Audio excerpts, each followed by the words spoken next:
Nilikuwa natamani kufahamu. Yaani najiuliza mimi mwenyewe maswali mengi. Kwa nini vijana wengi tumekuwa na ule ukakasi kwenye kutekeleza mambo yetu wenyewe? Baada yake tunataka lazima wawepo watu wa kutuboost ili ndio tufike sehemu ambapo tunataka. Kuna udhaifu kwenye maamuzi yetu binafsi au ni ile tu labda hatujiamini? Yote uliosema ni majibu. Yes. Lakini mimi nianzie mbali kidogo.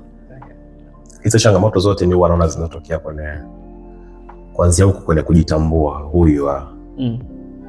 Kujitambua ni zaidi ya kujua jinsia yako, ni zaidi ya kujua jina lako, familia yako. Ila kujitambua napo kuzungumzia hapa ni ile hali sasa ya kutambua uwezo wako wa kipekee ambao unataka kufikisha katika mafanikio uko wapi.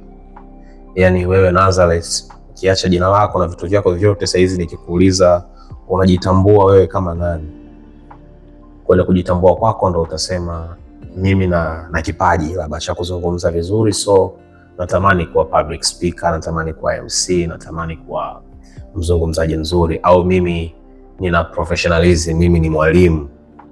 Kwa hiyo ninapoanza kufukuzia ndoto zangu najua sina miruzi mingi inaonipoteza, ila na focus katika lile jambo ambalo nimejitambua nalo. Kwa hiyo firstly tuanze kwenye kujitambua. Kila mtu ajijue ni nani na amebeba kusudi gani katika maisha yake. Tunaamini Mungu kila mtu hapa duniani amempa zawadi, kwa maana amempa upekee. Na huo upekee tukiutumia vizuri, kwanza tunakuwa tunaishi kusudi la Mungu, lakini pili tutakuwa tunaweza kufanya vitu kwa urahisi. Yaani lile kusudi lako wewe unaweza kulifanya kwa urahisi. Wewe unaweza kucheza mpira?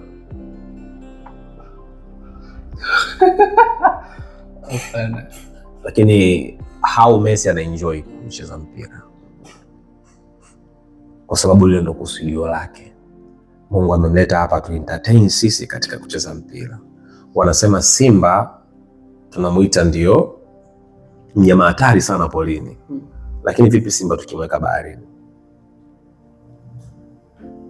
Ataendelea kuwa hatari? Hapana. Papa ni samaki hatari sana majini. Tukimvua papa tukimweka hapa kwenye mchanga inakuaje? Yes, kwa kwanza tujitambue nguvu yetu iko wapi, uwezo wetu wa kipekee na wa asili uko wapi.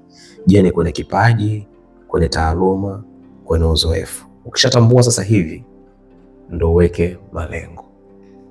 Kwamba sasa nimeshatambua mimi na uwezo huu, sasa ndo na set goals zangu. Licha ya kutambua uwezo wako, yani mfano kama mimi hapa nina uwezo wa, umeshatambua. Of course nimetambua nina uwezo wa kutengeneza content maybe. Yes. Lakini bado ninakoma pale kwamba siwezi kufanya mwenyewe. Yes. Ninamhitaji Eric tufanye kwa pamoja. At the same time Eric hapatikani. Sure. Wewe means na ratiba zangu yako yanatetereka. Sasa mwisho wa siku unatetereka, unakuja kukata tamaa, unaacha hata ambalo unataka kutamani ukifanya. Yes. Ndio hapo napoona changamoto ilipo. Okay. Changamoto ipo wewe umeshajitambua sasa. Unafukuzia kufanikisha ndoto yako. Kwanza uamini katika wewe. Kwa sababu surely Eric yupo na hatakuwepo. Okay. Tumia zaidi muda Eric anaokuwepo kujifunza nini Eric anajua ambacho asipokuwepo kwangu huwa kinamisi. Kwa sababu Eric hatakuwepo milele. Na tunawasikiliza waliofanikiwa, wanatufundisha kila siku, sio vibaya na ni vizuri, wanatufundisha kutafuta mentors ambao watu ambao wametuzidi uwezo zaidi ya sisi tuliokuwa nao, au wanafanya kitu ambacho kama sisi tunachokifanya ila tayari wao wameshapiga hatua. Lengo la kuwatafuta sio ndo tuwanganganie kila siku tuwe nao, ila watufundishe walifikaje pale. Na hata kama atakukubalia uwe sehemu ya safari yake, ni lengo ni ukajifunze tu, sio ukawe naye. Kwa hiyo kwanza jiamini. Hiyo mbili. Jiamini. Jitambue, jiamini. Lakini weka malengo halisi. Yaani saizi tu kwa sababu umejua kuset camera, umejua kuwasha mic, you want to be a public speaker mkubwa, ubato labda na kina Joel na Nauka, labda uje katika level hiyo, hapana. Weka yale malengo yanayopimika. Yaani hata kama upati viewers, ila malengo yako ya kwanza ni kuhakikisha unatengeneza content kila siku. au hata kama sio kila siku, katika muda maalum ambao umejipangia. Tunaona wacheza mpira kwa mfano, hata kama achezei Simba au Yanga au club kubwa international, ila hakikisha unafanya mazoezi daily. Ukienda Coco Beach huko unakuta watu wanakimbia kwenye mchanga kila siku, hakuna mtu anayewaona wala yuko na mtu, ila muda ule anafanya kile kitu kwa ajili yake. Kwanza hakikisha anakuwa perfect, ili hata siku moja ikiwekwa pale Benjamin Mkapa Stadium ndo atuoneshe kile ambacho alikuwa anakifanyia mazoezi kila siku. Kwa hiyo jifunze kusimama peke yako. Jifunze kusimama peke. Sasa changamoto kubwa ambayo mimi naiona, kuna vitu hivi, uvumilivu na tunaita kugailisha kufanya mambo. Correct. Kuna muda tukiona kile kitu ambacho Wakristo tunaita kuchuchumilia taji, kile kitu ambacho tunakipambania kinachelewa tofauti na matarajio yetu, tunakata tamaa mapema tu. Inawezekana Mungu akupanga, bwana, mimi nifanye hicho ninachokifanya. Kumbe muda ambao unakata tamaa ndipo muda ambao wa kufanikiwa wewe. Ulikuwa umeelewa? Kuna muda ni kweli kabisa unafika unaona kabisa hapa ni mwisho. Wana wa Israeli walifika pale kwenye bahari ya Shamu walijua hii imeisha. Ila pale katika ukomo wao kufikiri ndipo Mungu akawaletea solution. Kwa hiyo kinachotuponza vijana wengi, hasa mimi, hata mimi pia na hiyo tabia sometimes ya kugairisha mambo. Leo tumeshuti hapa, ila sijashuti tangu mara mwisho nimekutana na wewe. Okay. Nakuwa na uvivu unapelekea kugairisha jambo. Unasema nitafanya baadaye au nitafanya kesho. Kesho ikifika unasema au nitafanya kesho kutwa. Unajikuta au basi hujafanya kabisa. Unapokuwa hujafanya kabisa unajikuta unajipunguzia ile safari ya kutimiza malengo yako. Nilipokuambia uweke malengo halisi ni kuweka pia time, tunaita mstari kifo au tunasema deadline, sio kwamba mpaka wiki inaisha niwe nimeshoot content itapo. Okay. Kwa ukianza kuona uvivu, ukiwa hujiamini, ukagairisha hii wiki inaweza ikafika hujashoot content hata moja. Sure. Kwa hiyo acha tabia kugairisha mambo, jiamini, kuwa mvumilivu. Hakuna safari ambayo ni rahisi. In focus. Story zote za watu ambao tunasikia wamefanikiwa wakikuelezea kuna wakati walikuwa walifika sehemu wanasema lile tone la mwisho la damu. Yaani wanaamini hakuna kuinuka tena, hakuna kufanikiwa tena.